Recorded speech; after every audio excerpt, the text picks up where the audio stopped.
Imagine walking into a room where everyone assumes you don't belong. Now imagine proving them so spectacularly wrong that your rifle becomes the only voice that matters. This is the true story of a woman who was pushed out of elite military training, only to become the living proof that greatness doesn't care about tradition or prejudice. What happened next would shake the foundations of an institution that thought it had already made up its mind about her worth. Sarah Mitchell had always been the kind of person who noticed details others overlooked. Even as a child growing up in rural Pennsylvania, she would spend hours in the woods behind her house watching how animals moved, how light filtered through leaves, how sound traveled through different terrains. Her father, a former Marine, recognized something in his daughter that most people missed. While other girls her age were focused on their phones and social media, Sarah was learning to read wind patterns and calculate distances by studying the horizon. By the time she turned 23, Sarah had already served 4 years in the military as a regular infantry soldier. She had earned respect from her unit through sheer determination and skill.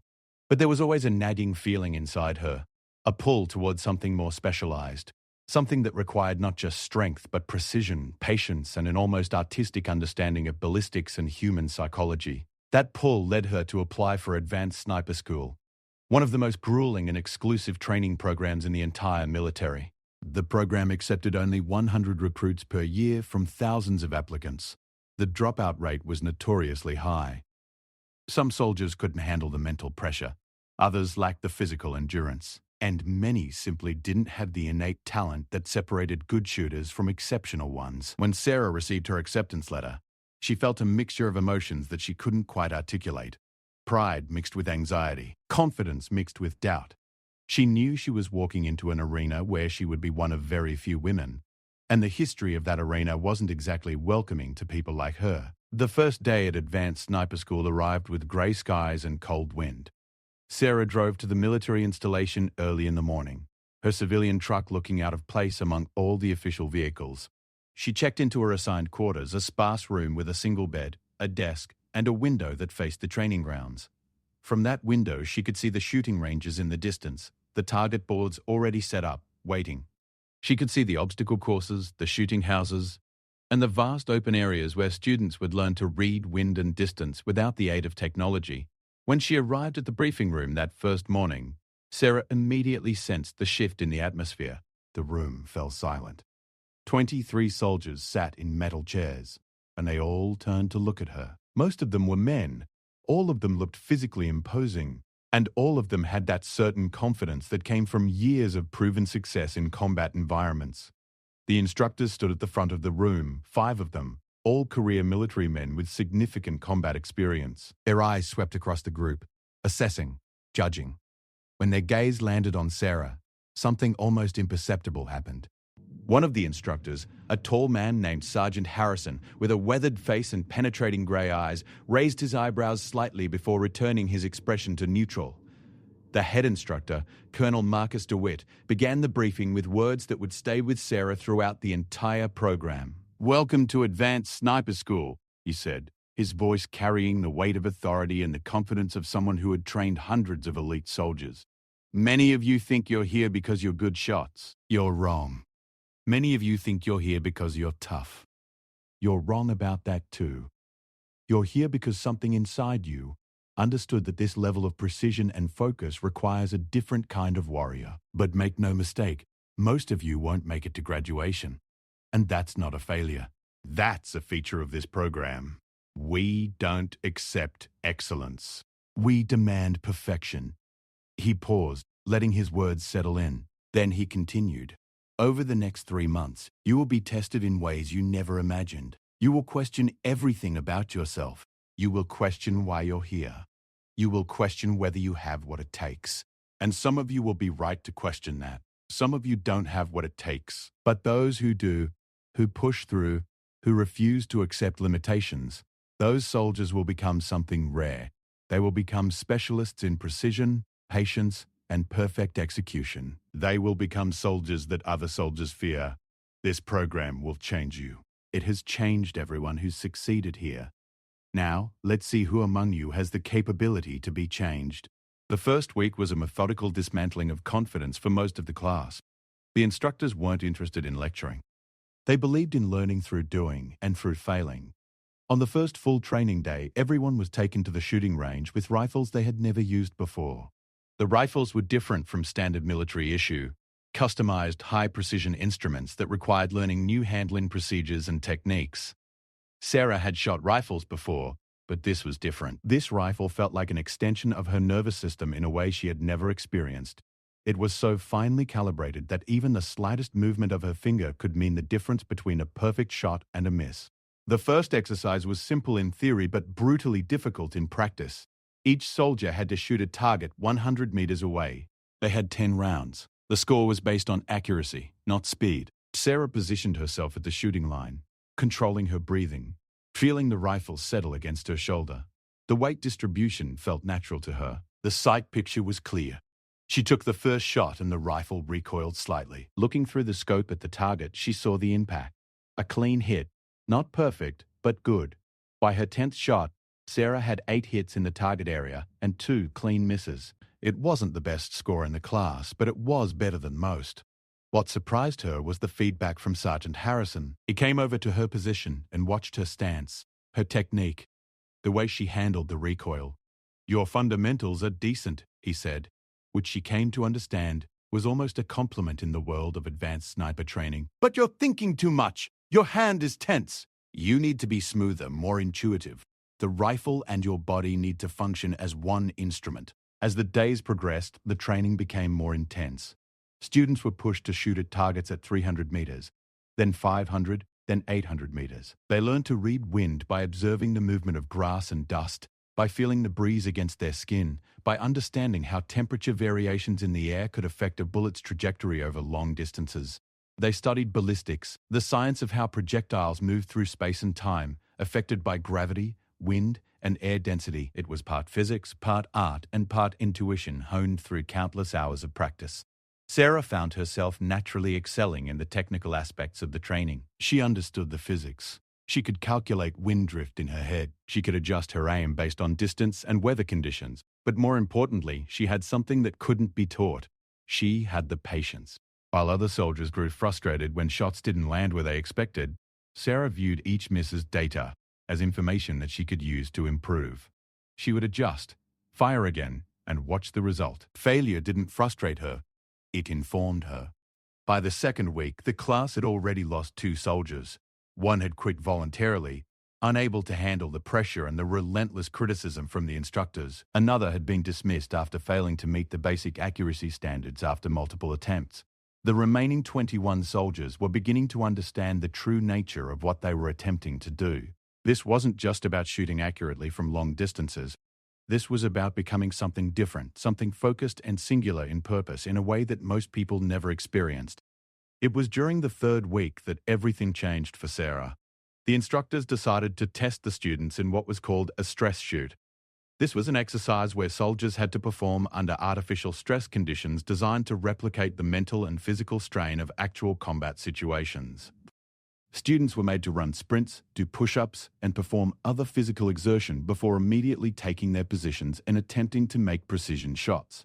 The idea was that in real combat situations, a sniper wouldn't be calm and collected. They would be under pressure, physically depleted, mentally stressed. The training needed to account for that reality. Sarah went through the physical exertion portion of the exercise, her body burning as she pushed herself through sets of exercises that left her breathing hard and her muscles shaking slightly. Then, without allowing for proper rest or recovery, she was directed to her shooting position. A target appeared at an unknown distance. She had to estimate the range, calculate the wind, and make her shots count. Her breathing was elevated. Her heart rate was high. Her hands were not as steady as they normally would have been. But something extraordinary happened. Instead of letting the stress disrupt her performance, Sarah seemed to thrive under it. She took a breath, controlled her racing mind, and approached the rifle as if she had all the time in the world. She made her calculations, adjusted her aim, and fired. The shot connected perfectly. The next shot was equally precise. By the end of the exercise, Sarah had the highest accuracy score of any student in her class. When the results were announced, there was a noticeable silence in the room.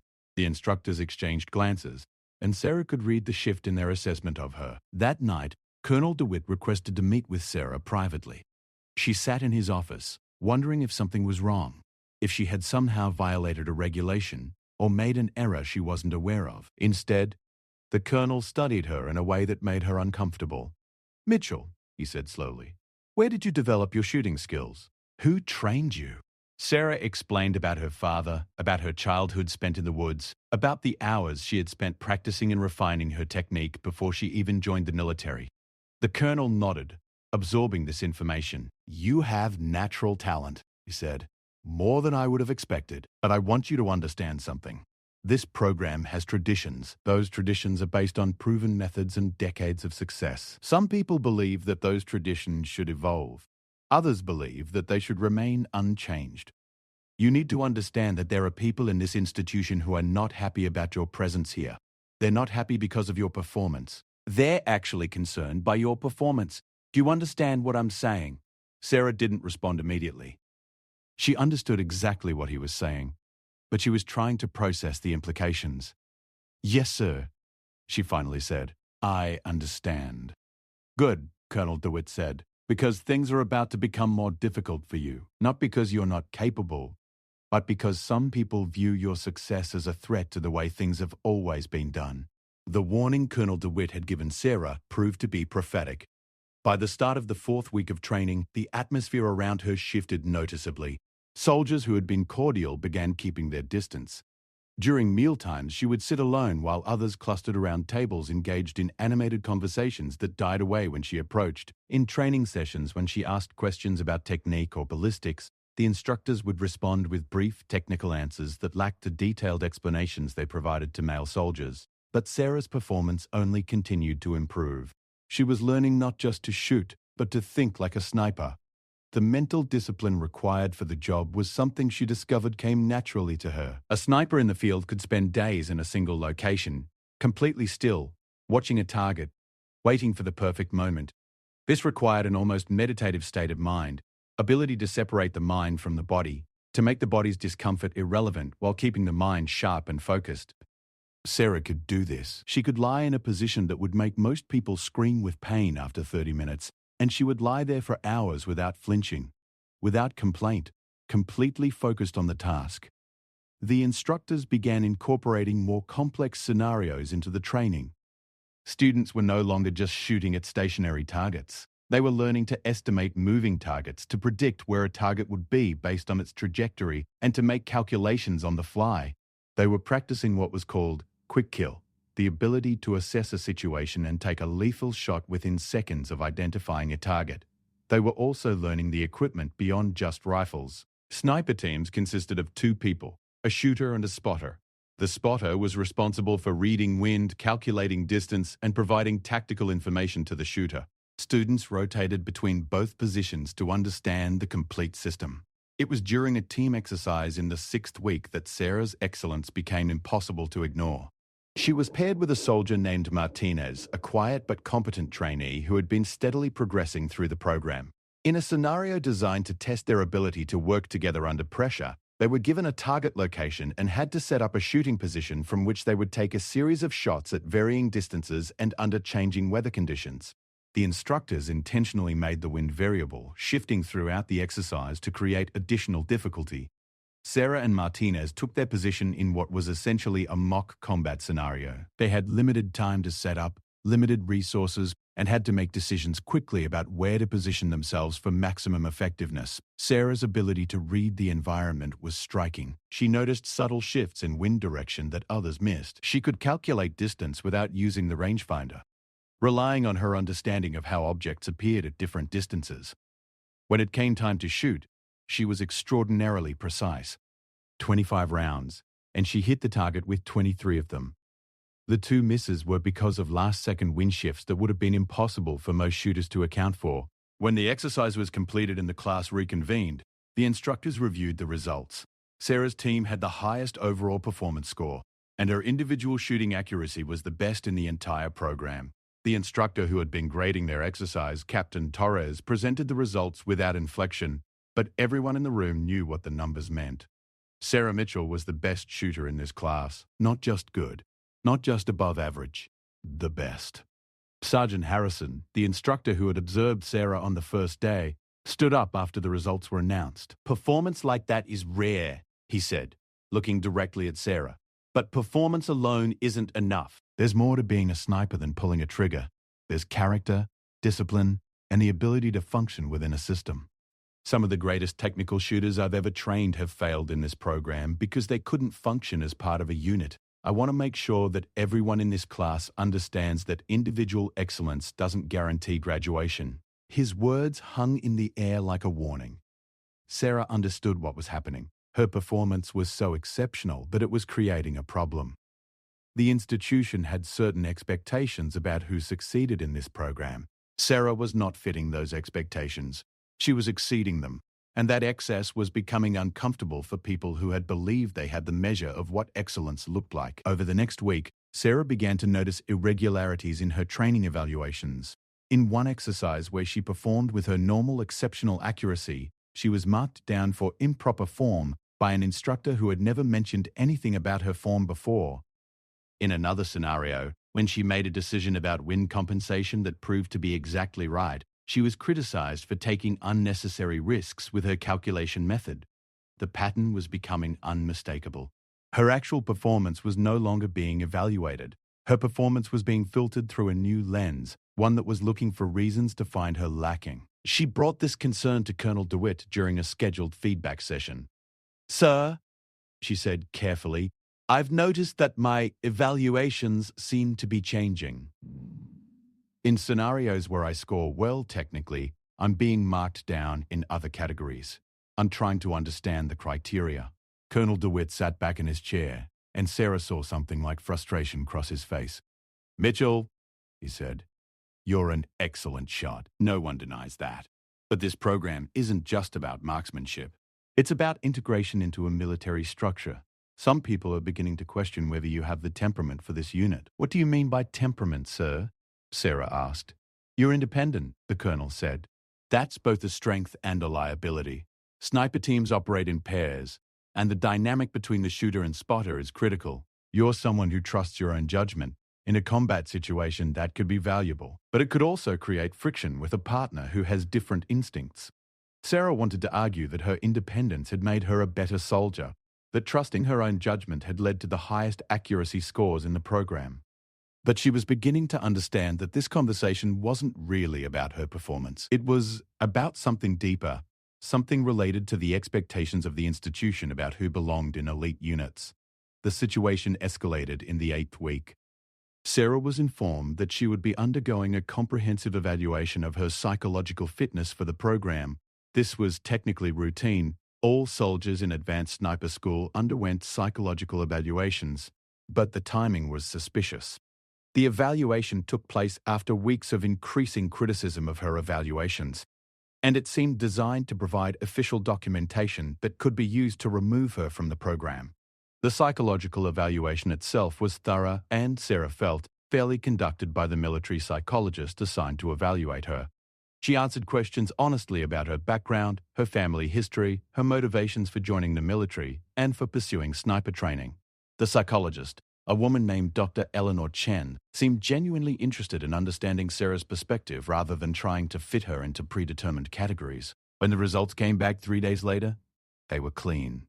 Chen's report stated that Sarah was psychologically sound, demonstrated excellent stress management capabilities, and showed no signs of any conditions that would disqualify her from advanced military training. In fact, Dr. Chen specifically noted that Sarah's psychological profile was exceptionally well suited to sniper work, showing the kind of compartmentalization and focus that the job required.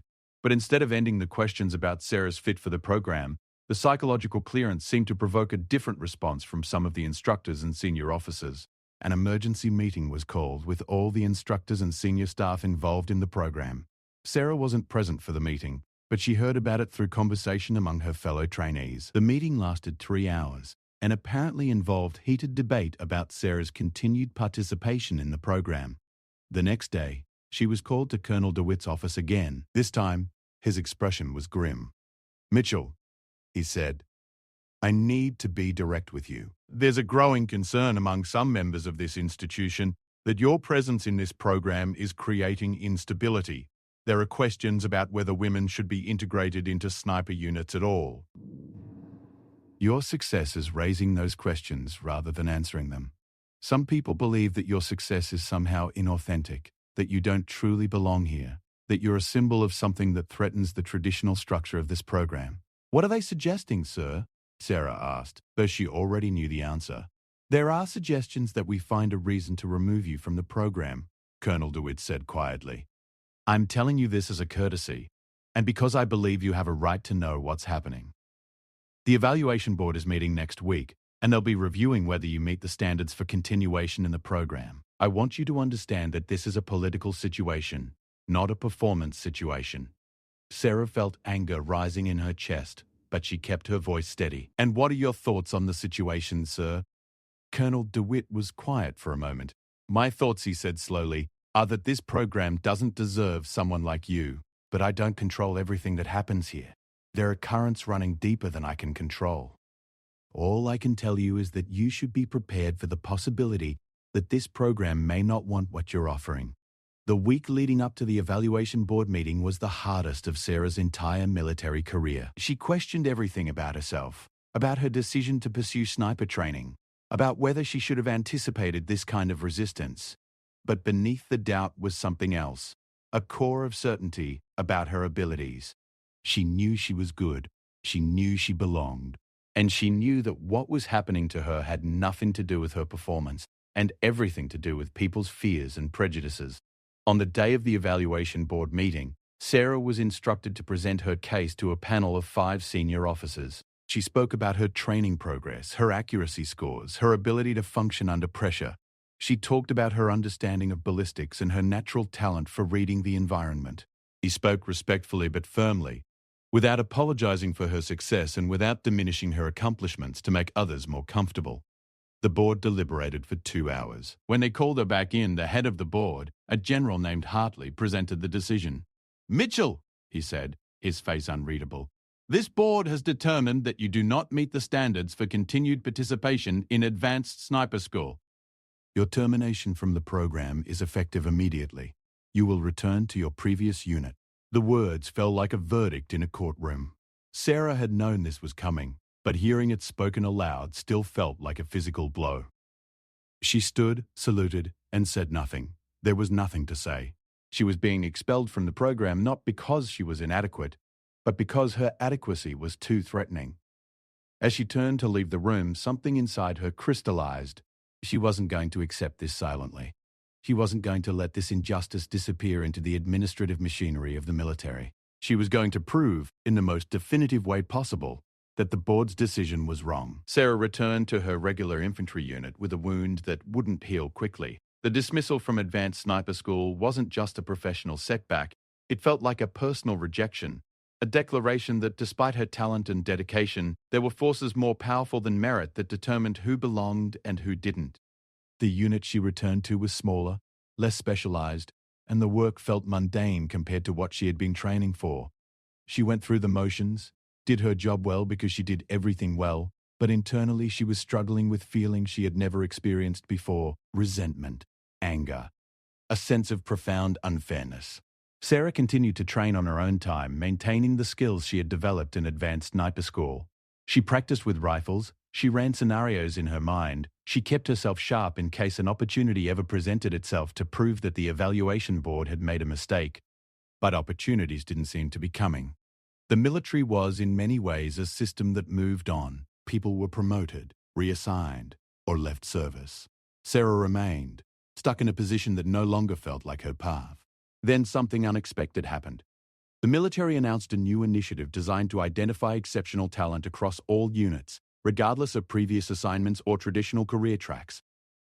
The initiative was called the Advanced Combat Proficiency Assessment, and it was designed to identify soldiers who had demonstrated exceptional capabilities in their field positions and provide them with advanced training opportunities that had previously only been available through traditional pipeline programs. In essence, the military was creating a backdoor pathway for talented soldiers who had been overlooked or dismissed by traditional programs. When Sarah heard about the ACPA, something shifted inside her. This wasn't about revenge. This wasn't about proving the evaluation board wrong, though that would certainly be a satisfying secondary benefit. This was about showing that excellence couldn't be contained, that talent couldn't be suppressed forever.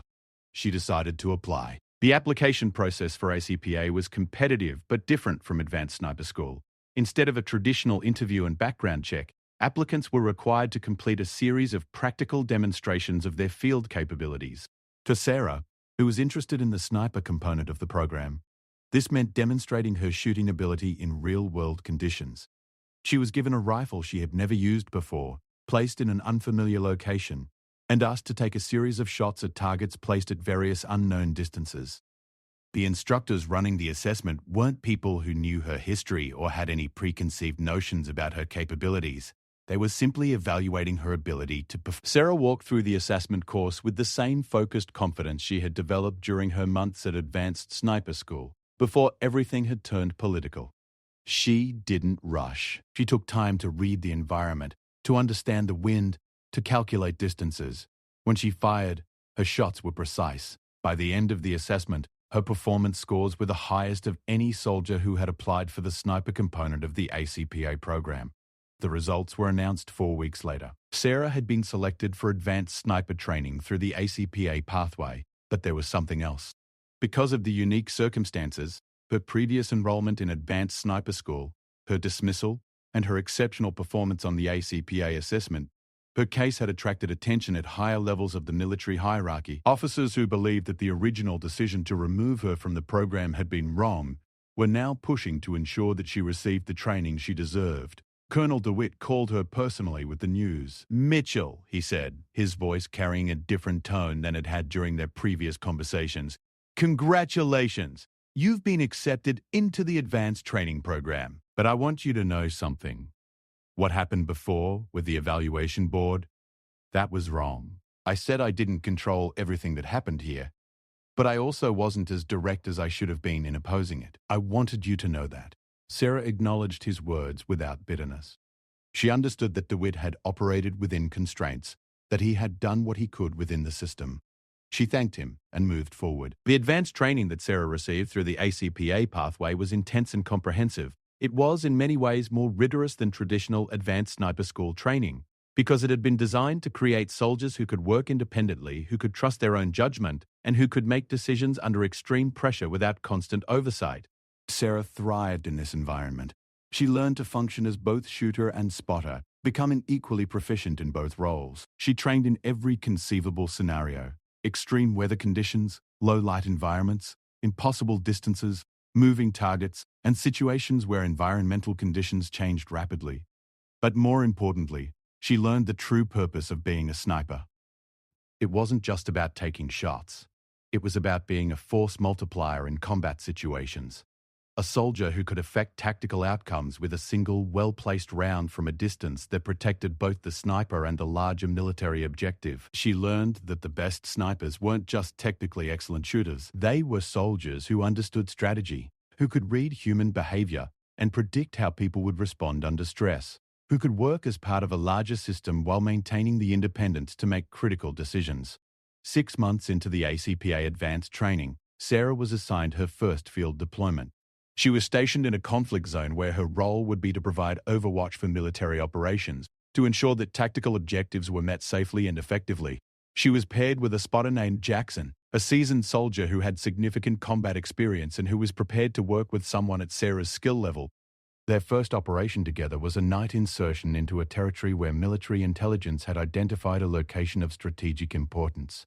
Sarah and Jackson were positioned to provide overwatch for a smaller tactical team that would conduct operations on the ground. Sarah's job was to monitor the area, identify any threats, and provide defensive fire if necessary. For 10 hours, she remained in her position, completely still, watching through her scope, waiting. Then, a threat emerged. A group of armed individuals began moving toward the location where Sarah's team was operating. They were still at a distance, but they were moving with clear intent and clear understanding of the location. If they reached the tactical position, the mission would be compromised and her team would be in danger. Sarah calculated the distance, approximately 900 meters. She calculated the wind. She made her shot. The first individual in the group fell. Sarah didn't have time to process what had happened. She was already calculating the next shot. The second individual went down. The group scattered and retreated, no longer a threat. Sarah had just saved her team's lives with 2 shots that required the kind of precision and understanding of ballistics that separated exceptional shooters from ordinary ones. Back at the military installation, the results of that operation were analyzed in detail. The reconnaissance confirmed that Sarah's intervention had prevented a potential catastrophe. The tactical team completed their mission without casualties. And Sarah's performance was flagged by senior command as exceptional. It was around this time that her story began to travel through military channels. A soldier who had been dismissed from advanced sniper school had now proven her worth in actual combat situations. The narrative that the evaluation board had created, that Sarah didn't have what it took, that she was a symbol of something wrong with the system, was crumbling in the face of her undeniable performance. Over the next 18 months, Sarah conducted 37 missions as a sniper in combat zones. In 34 of those missions, her actions directly contributed to the success of military objectives. In several operations, her precisely placed shots prevented casualties among her fellow soldiers. She became known among the military as an elite asset, a sniper whose skills were so exceptional that commanders actively requested her participation in sensitive operations. During this time, Sarah was also promoted twice. She went from being a soldier dismissed from a premier training program to being a sergeant with significant tactical responsibility and the respect of senior officers. She was invited to serve as an instructor at a newly formed sniper training facility, where her job would be to train the next generation of precision riflemen. But the moment that truly vindicated everything she had experienced came during a formal recognition ceremony at the Pentagon. Sarah was being awarded for her exceptional service and battlefield performance. Among those attending the ceremony were representatives from the original evaluation board that had expelled her from advanced sniper school. And Colonel DeWitt was there, standing among the audience. As Sarah received her commendation, the senior officer presenting the award spoke about the importance of talent, of excellence, and of ensuring that military capabilities weren't constrained by artificial limitations or outdated traditions. The words were directed at Sarah, but they were also directed at everyone in the room.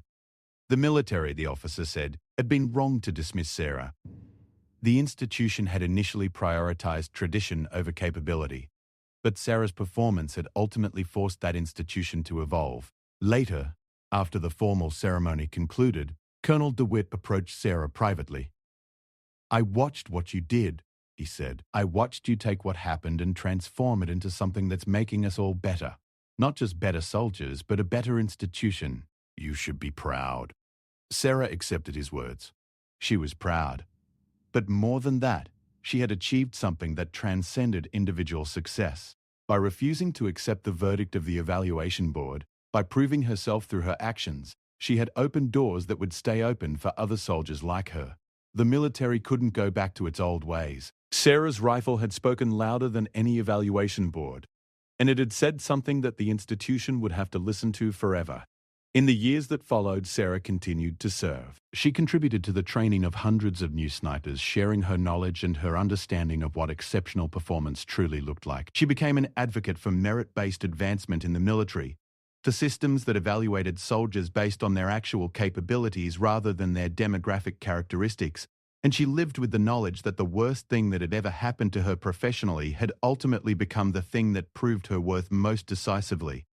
The story of Sarah Mitchell became a story that was told in military circles, a story about a soldier who refused to be limited by other people's expectations or prejudices.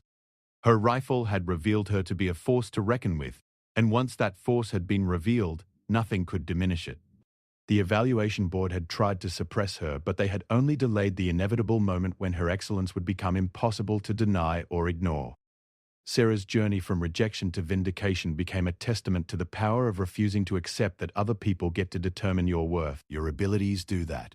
Your performance does that. And sometimes, your refusal to quit does that as well.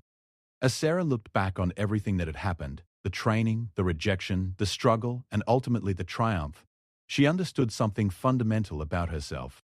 She had never been fighting against the evaluation board or against the military institution. She had been fighting against the limitations that people tried to place on what was possible, and her rifle had been the voice through which that fight was most clearly heard.